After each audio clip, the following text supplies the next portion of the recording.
नवरात्रि के चौथे दिन माँ कुष्मांडा की पूजा की जाती है। माता कुष्मांडा को मालपुए का भोग लगा सकते हैं। मालपुए का भोग माता को पसंद आएगा और प्रसाद स्वरूप सभी में वितरित करें। नवरात्रि के चौथे दिन देवी को कुष्मांडा के रूप में पूजा जाता है। अपनी मंद हल्की हंसी के द्वारा अन्न यानी ब्रह्मांड को उत्पन्न करने के कारण इस देवी को कुष्मांडा नाम से अभिहित किया गया है। जब सृष्टि नहीं थी, चारों तरफ अंधकार ही अंधकार था, तब इस देवी ने अपने ईशत हास्य से ब्रह्मांड की रचना की थी। इसलिए इसे सृष्टि की आदि स्वरूपा या आदि शक्ति कहा गया है।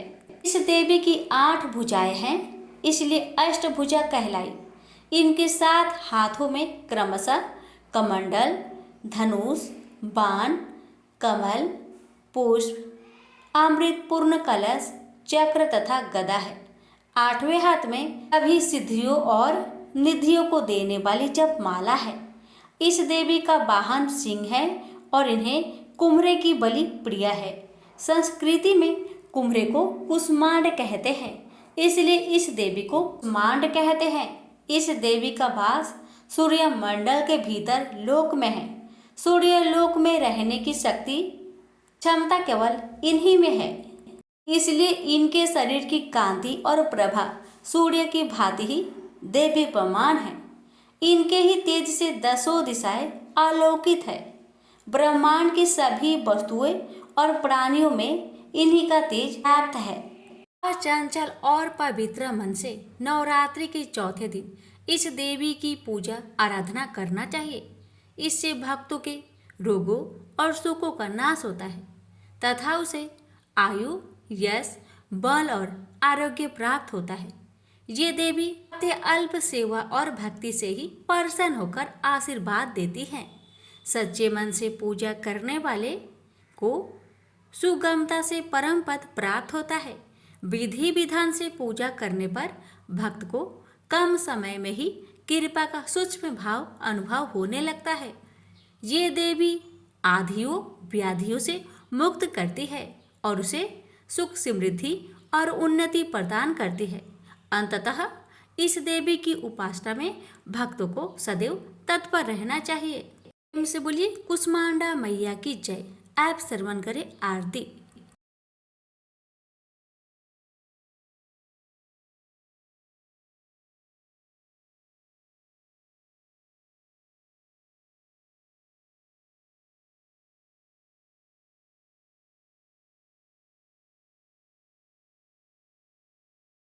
हर मंदिर में जोत तुम्हारी, कहीं योगेश्वरी महिमा न्यारी। हर जगह उत्सव होते रहते, हर मंदिर में भक्त है कहते।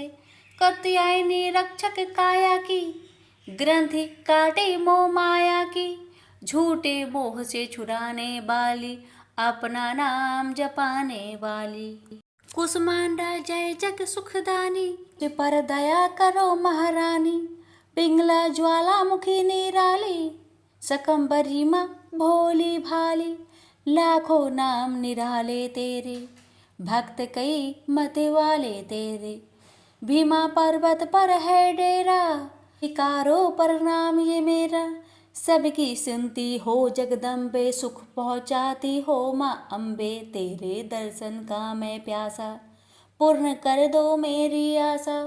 माँ के मन में ममता भारी, क्यों ना सुनेगी अरज हमारी। तेरे दर पर क्या है डेरा, दूर करो माँ संकट मेरा। मेरे कारज पूरे कर दो, मेरे तुम भंडार भर दो। तेरा दास तुझे ही धावे, भक्त तेरे दर शीश झुकावे। प्रेम से बोलिए कुष्मांडा माता की जय। आज नवरात्रि के चौथे दिन श्री दुर्गा सप्तशती पाठ का 5वां, 6वां, 7वां और 8वां इन 4 अध्याय का पाठ करना चाहिए। इसलिए मैं आप सभी को आज इन चारों अध्याय का पाठ सुनाने जा रहे हूँ। श्री दुर्गा सप्तशती पाठ 5वां अध्याय। इस अध्याय में सुनिए देवताओं द्वारा देवी की स्तुति। महर्षि मेधा ने कहा, पूर्व काल में शुभ निशुभ नामक असुरों ने अपने बल के मद से इंद्र का त्रिलोकी का राज्य और यज्ञों के भाग छीन लिए, और वह दोनों इसी प्रकार सूर्य, चंद्रमा, धर्मराज और वरुण के अधिकारी भी छीनकर स्वयं ही उनका उपभोग करने लगे। वायु और अग्नि का कार्य भी वही करने लगे, और इसके पश्चात उन्होंने जिन देवताओं का राज्य छीना था उनको अपने अपने स्थान से निकाल दिया। इस तरह से अधिकार छीने हुए तथा दैत्यों द्वारा निकाले गए देवता अपराजिता देवी का स्मरण करने लगे कि देवी ने हमको वर दिया था कि विपत्ति में मैं तुम्हारी संपूर्ण विपत्तियों को नष्ट कर दूंगी। ऐसा विचार कर सब देवता हिमालय पर गए और भगवती विष्णु माया की स्तुति करने लगे। देवताओं ने कहा, देवी को नमस्कार है, शिव को नमस्कार है, प्रकृति और भद्रा को नमस्कार है। हम लोग रुद्रा, नित्या और गौरी को नमस्कार करते हैं। जो तस्नामयी चंद्र रूपिणी व सुख रूप देवी को निरंतर नमस्कार है। शरणागतों का कल्याण करने वाली वृद्धि और सिद्धि रूपा देवी को हम बार बार नमस्कार करते हैं। नए रीति राक्षसों की लक्ष्मी तथा स्वार्णी को नमस्कार है। दुर्गा को दुर्गम स्थलों को पार करने वाली दुर्गपरा को सारा, सर्वकारिणी ख्याति कृष्णा और धुर्मा देवी को सदैव नमस्कार है। अत्यंत सौम्य तथा अत्यंत रौद्र रूपा को हम नमस्कार करते हैं। उन्हें हमारा बारंबार प्रणाम है। जगत आधार भूताकृति देवी को बार बार नमस्कार करते हैं। जिस देवी को प्राणी मात्र विष्णु माया कहते हैं उनको नमस्कार है, उनको नमस्कार है। जो देवी संपूर्ण प्राणियों में चेतना कहलाती है उसको नमस्कार है, उसको नमस्कार है, उसको नमस्कार है। जो देवी संपूर्ण प्राणियों में बुद्धि रूप से स्थित है उसको नमस्कार है, उसको नमस्कार है, उसको नमस्कार है। जो देवी सब प्राणियों में निंद्रा रूप से विराजमान है उसको नमस्कार है, उसको नमस्कार है, उसको नमस्कार है। जो देवी संपूर्ण प्राणियों में सुधा रूप से विराजमान है उसको नमस्कार है, उसको नमस्कार है, उसको नमस्कार है।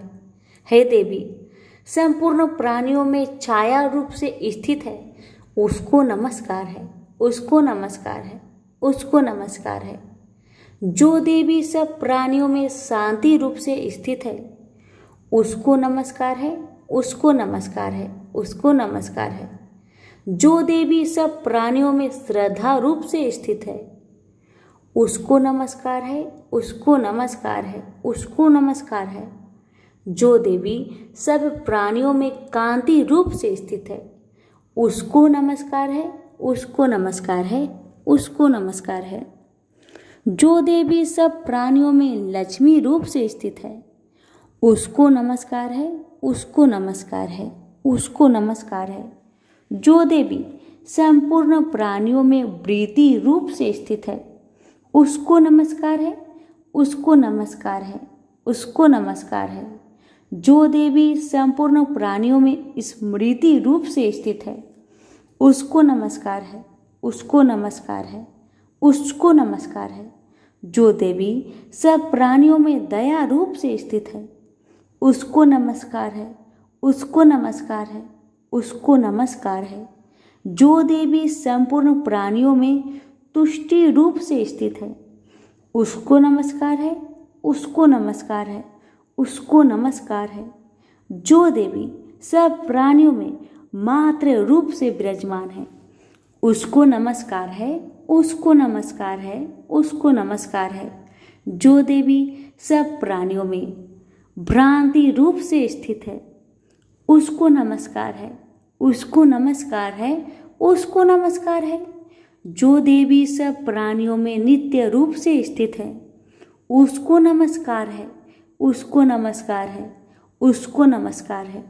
जो देवी संपूर्ण प्राणियों में चैतन्य रूप से स्थित है, उसको नमस्कार है, उसको नमस्कार है, उसको नमस्कार है।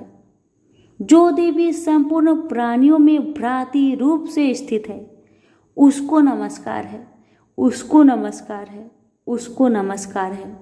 जो देवी संपूर्ण प्राणियों में नित्य व्याप्त रहती है, उसको नमस्कार है, उसको नमस्कार है, उसको नमस्कार है। जो देवी चैतन्य रूप से इस संपूर्ण संसार को व्याप्त करके स्थित है, उसको नमस्कार है, उसको नमस्कार है, उसको नमस्कार है। पूर्व काल में देवताओं ने अपने अभीष्ट फल पाने के लिए जिसकी स्तुति की और देवराज इंद्र ने बहुत दिनों तक जिसका सेवन किया, वह कल्याण की साधना भूता ईश्वरी हमारा कल्याण और मंगल करे तथा सारी विपत्तियों को नष्ट कर डाले। असुरों के सताए हुए हम संपूर्ण देवता उस परमेश्वरी को इस समय नमस्कार करते हैं तथा जो भक्ति पूर्वक स्मरण किए जाने पर तुरंत ही सब विपत्तियों को नष्ट कर देती है, वह जगदम्बा इस समय भी हमारा मंगल करके हमारी विपत्तियों को दूर करे। महर्षि मेधा ने कहा, राजन, इस प्रकार जब देवता स्तुति कर रहे थे, उस समय पार्वती देवी गंगा में स्नान करके आई। तब उनके ही शरीर से प्रकट हुई शिवा देवी बोली, शुभ दैत्य के स्वर्ग से निकले हुए और निशुभ से हारे हुए यह देवता मेरी ही स्तुति कर रहे हैं। पार्वती के शरीर से अंबिका निकली थी, इसलिए उसको संपूर्ण लोकों में कौशिकी कहते हैं। कौशिकी के प्रकट रहने के पश्चात पार्वती देवी के शरीर का रंग काला हो गया और वह हिमालय पर रहने वाली कालिका देवी के नाम से प्रसिद्ध हुई। फिर शुभ और निशुभ के दूत चंडमुंड वहां आए। उन्होंने परम मनोहर रूप वाली अंबिका देवी को देखा।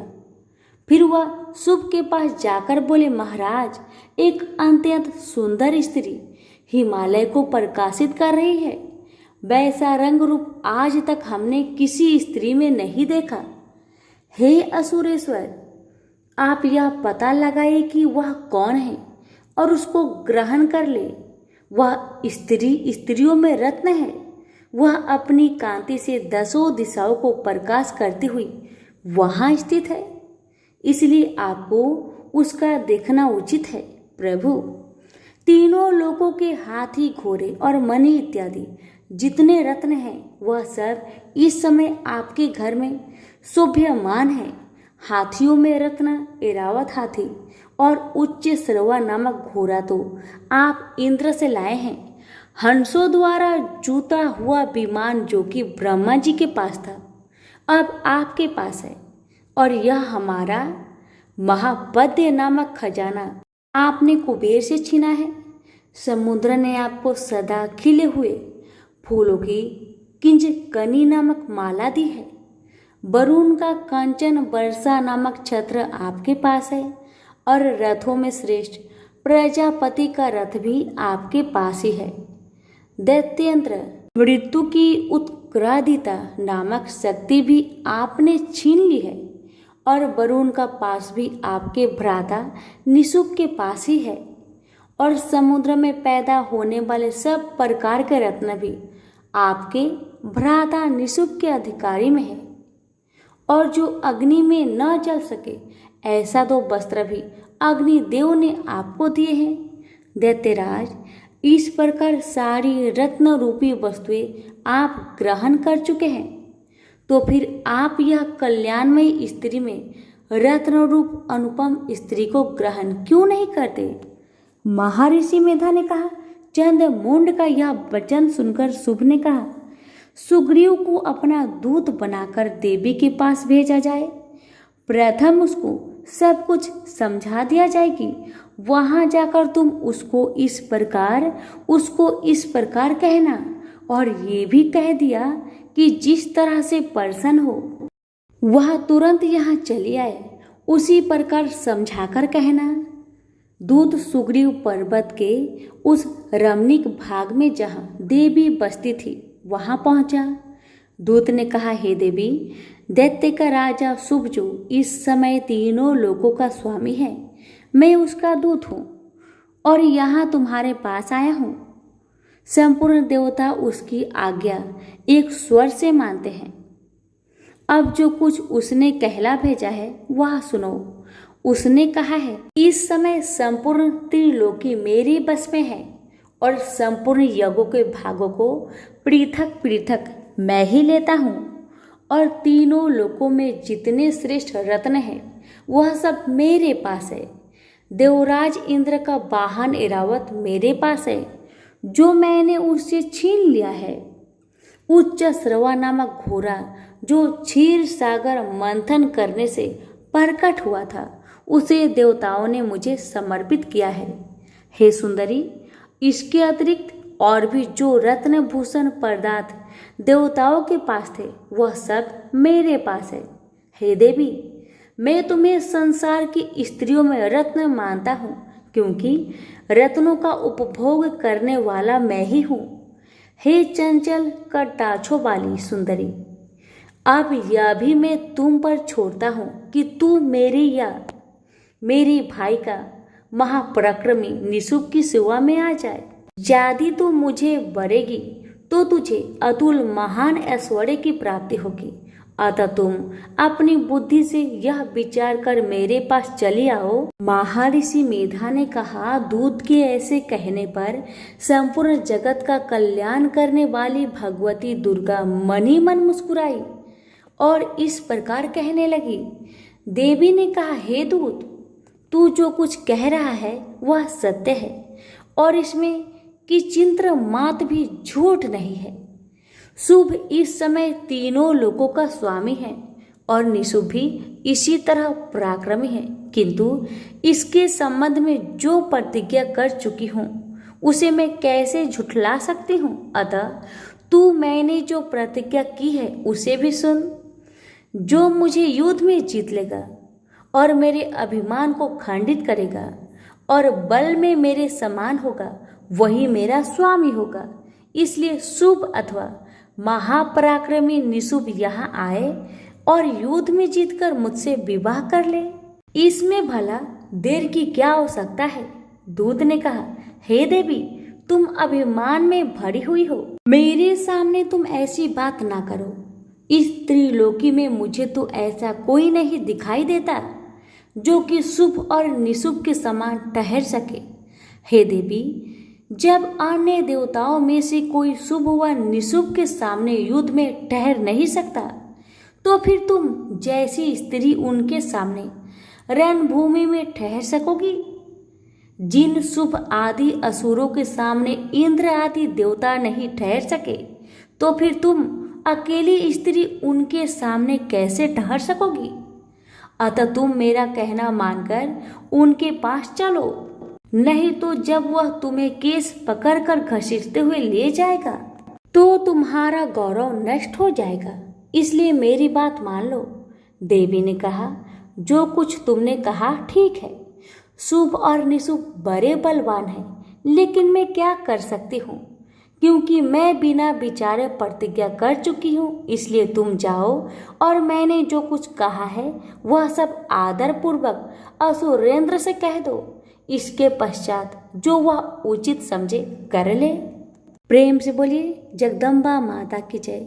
यहीं पर हमारी तेरी दुर्गा सप्तशती पाठ 5वां अध्याय समाप्त हुआ। अब सुनेंगे 6ठा अध्याय। इस अध्याय में सुनेंगे धूम्र लोचन वध। महर्षि मेधा ने कहा, देवी की बात सुनकर दूत क्रोध में भरा हुआ वहां से असुरेंद्र के पास पहुंचा और सारा वृत्तांत उसे कह सुनाया। दूत की बात सुन असुरेंद्र के क्रोध का परवार ना रहा और उसने अपने सेनापति धूम्रलोचन से कहा, धूम्रलोचन, तुम अपनी सेना सहित शीघ्र वहां जाओ और उस दुष्टा को केसों से पकड़कर घसीटते हुए यहाँ ले आओ।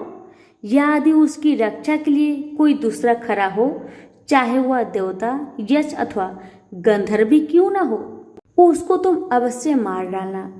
महर्षि मेधा ने कहा, शुभ के इस प्रकार आज्ञा देने पर धूम्रलोचन 60,000 राक्षसों की सेना को साथ लेकर वहां पहुंचा और देवी को देख ललकार कर कहने लगा, अरे तू अभी शुभ और निशुभ के पास चल। यदि तू प्रसन्नता पूर्वक मेरे साथ न चलेगी तो मैं तुझे केसों से घसीटता हुआ ले चलूंगा।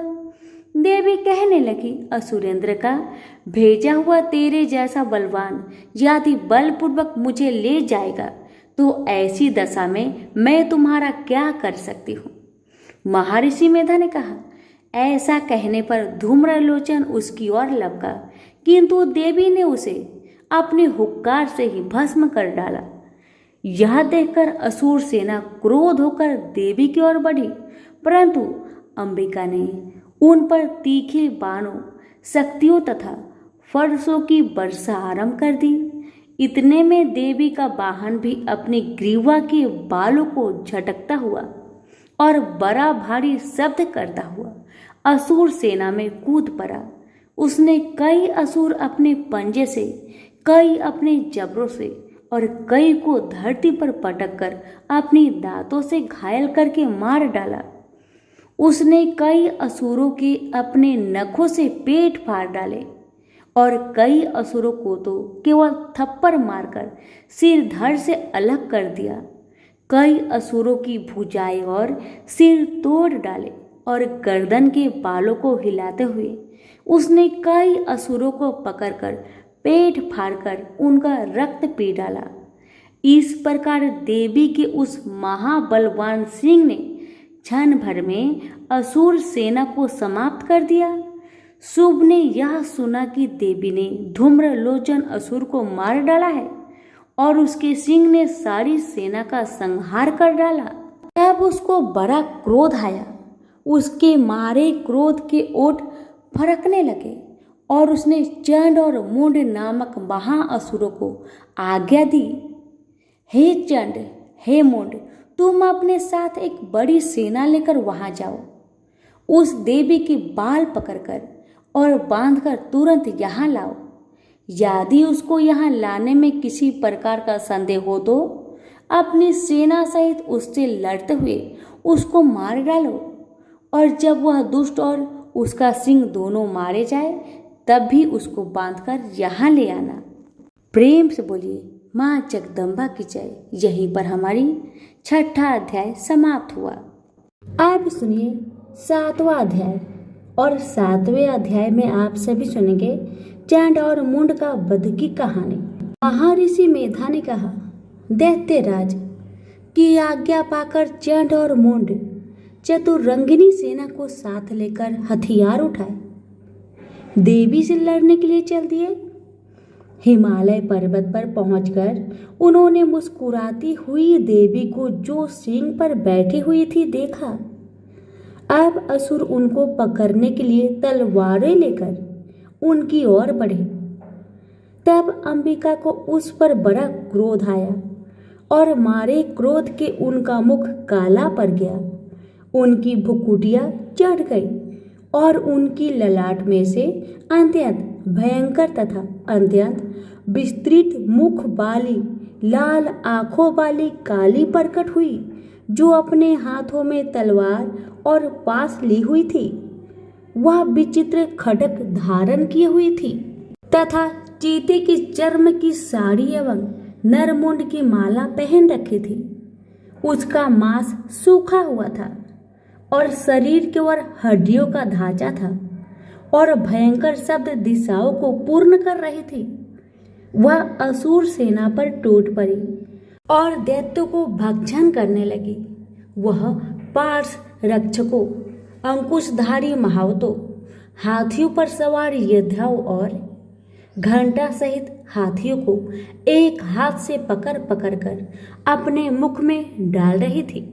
और इसी प्रकार वह घोड़ों, रथों, सारथियों व रथों में बैठे हुए सैनिकों को मुख में डालकर भयानक रूप से चबा रही थी। किसी के केस पकड़कर, किसी की गर्दन पकड़कर, किसी को पैरों से दबाकर और किसी दैत्य को छाती से मसलकर मार रही थी। वह दैत्य के छोड़े हुए बड़े बड़े अस्त्र शस्त्रों को मुख में पकड़कर और क्रोध में भरकर उनको दांतों से पीस रही थी। उसने कई बड़े बड़े असुर भक्षण कर डाले, कईयों को रौंद डाला और कितने उसकी मार के मारे भाग गए। कितनों को उसने तलवार से मार डाला, कितनों को अपने दांतों से समाप्त कर दिया। और इस प्रकार से देवी ने क्षण भर में संपूर्ण दैत्य सेना को नष्ट कर दिया। यह देख महापराक्रमी चंडकाली देवी की ओर लपका और मुंड ने भी देवी पर अपने भयानक बाणों की वर्षा आरंभ कर दी और अपने हजारों चक्र उस पर छोड़े। उस समय वह चमकते हुए बाण व चक्र देवी के मुख में प्रविष्ट हुई। इस प्रकार दिख रहे थे जैसे मानो बहुत से सूर्य मेघों की घटा में प्रविष्ट हो रहे हो। इसके पश्चात भयंकर शब्द के साथ काली ने अत्यंत जोश में भरकर विकट अट्टहास किया। उस समय उसका भयंकर मुख देख न जाता था और उसमें से उसके श्वेत दांत दिखाई दे रहे थे। फिर उसने तलवार हाथ में लेकर हू शब्द कहकर उसके ऊपर आक्रमण किया और उसके केस पकड़कर उसका सिर काटकर अलग कर दिया। चंड को मरा हुआ देखकर मुंड देवी की ओर लपका, परंतु क्रोध में भरकर उसे भी अपनी तलवार से यमलोक पहुंचा दिया। चंड और मुंड को मरा हुआ देखकर उसकी बाकी बची हुई सेना वहां से भाग गई। इसके पश्चात काली चंड और मुंड के कटे हुए सिरों को लेकर चंडिका के पास गई और प्रचंड अट्टहास के साथ कहने लगी, ले देवी, चंड और मुंड दो महादैत्यों को मारकर तुम्हारी भेंट कर दिया। अब शुभ और निशुभ को तुमको स्वयं वध करना है।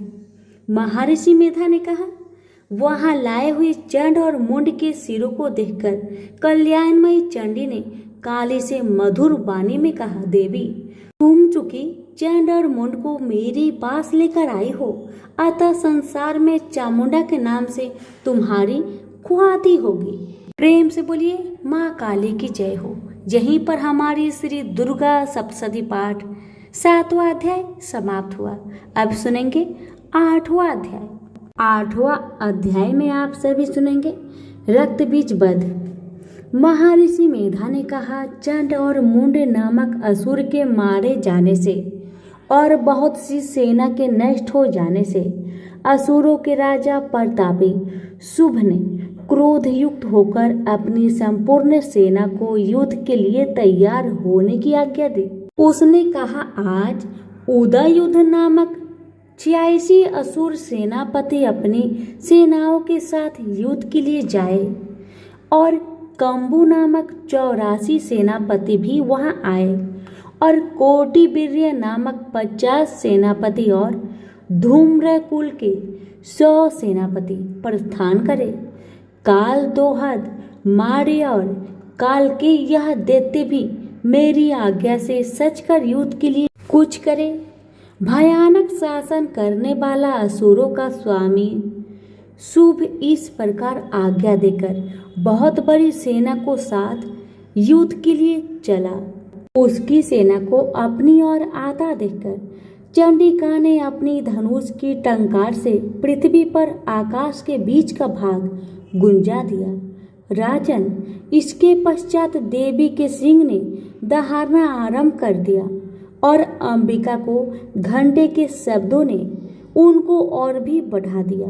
धनुष की टंकार, शेर की दहाड़ और घंटे के शब्द से पृथ्वी और आकाश के बीच का भाग गूंज उठा और इसके साथ ही देवी ने अपने मुख को और भी भयानक बना लिया। ऐसे में भयंकर शब्द को सुनकर राक्षस सेना ने देवी तथा उसके इर्द गिर्द घेरा डाल दिया।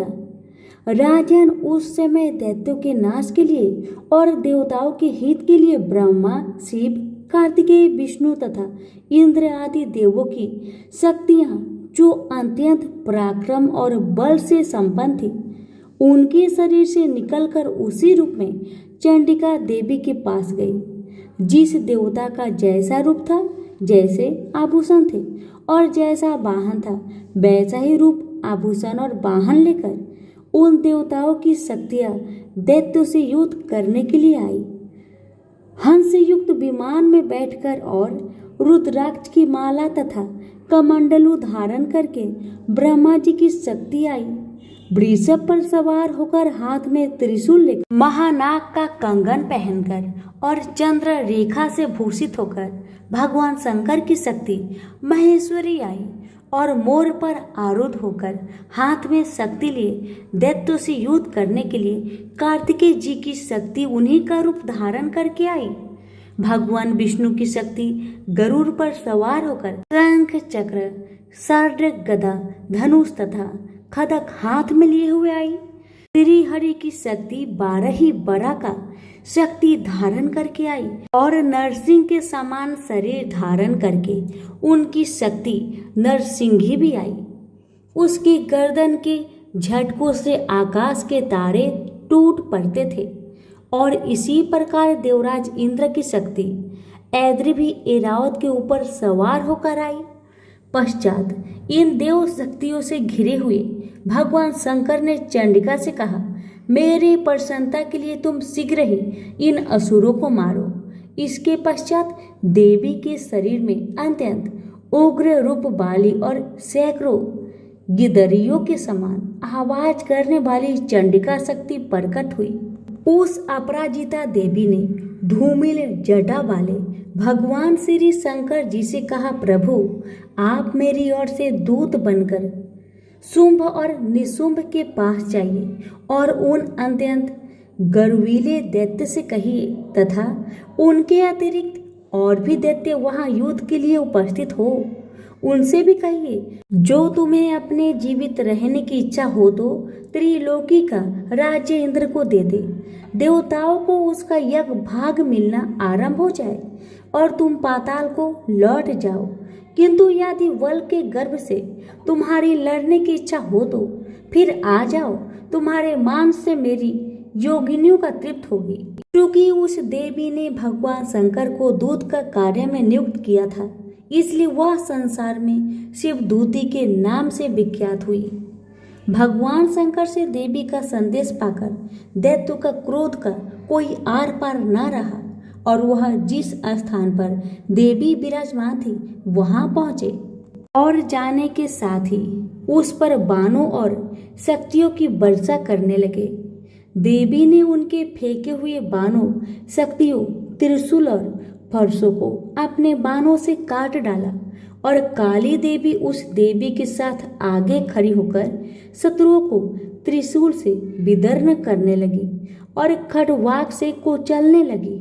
ब्राह्मणी जिस तरफ दौड़ती थी उसी तरफ अपने कमंडलों का जल छिड़ककर दैत्यों के वीर्य व बल को नष्ट कर देती थी और इसी प्रकार महेश्वरी त्रिशूल से, वैष्णवी चक्र से और अत्यंत कोप वाली कौमारी शक्ति द्वारा असुरों को मार रही थी और ऐन्द्री के बाजू के प्रहार से सैकड़ों दैत्य रक्त की नदियां बहाते हुए पृथ्वी पर सो गए। बाराही ने कितने ही राक्षसों को अपनी थुथुन द्वारा मृत्यु के घाट उतार दिया। दाढ़ों के अग्रभाग से कितने ही राक्षसों की छाती को चीर डाला और चक्र की चोट से कितनों को विदर्न करके धरती पर डाल दिया। बड़े बड़े राक्षसों को नरसिंही अपने नखों से विदर्न करके भक्षण कर रही थी और सिंहनाद से चारों दिशाओं को गुजाती हुई रणभूमि में विचर रही थी।